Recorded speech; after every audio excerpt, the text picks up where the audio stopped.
கூட கேள்விப்பட்டிருப்பீங்க.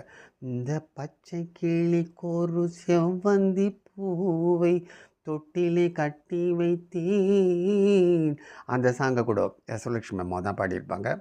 இது வந்து பிற்காலத்தில் சூலமங்கலம் சிஸ்டர்ஸ் வந்து ஆடுகின்றானடி தில்லையிலே அதை பாட வந்தேன் அவன் எல்லையிலே திங்களுமாட சூலமுமாட திரிசடை மீதொரு கங்கையும் ஆட அப்படின்னு சொல்லிட்டு ஓர் 2 வரிகளை பக்தி மனம் கமழ பாடுறதுக்காக அவங்க மாற்றிட்டாங்க.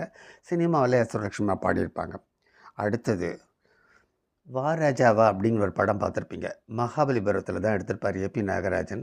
அதில் ஒரு 7 வாக்கியம் போட்டுட்டு அந்த 7 வாக்கியம் வந்து ஒரு பையனோட வாழ்க்கையில் அந்த 7 வாக்கியமும் எப்படி அவன் கடைப்பிடிக்கிறான் அப்படிங்கிற வரும்.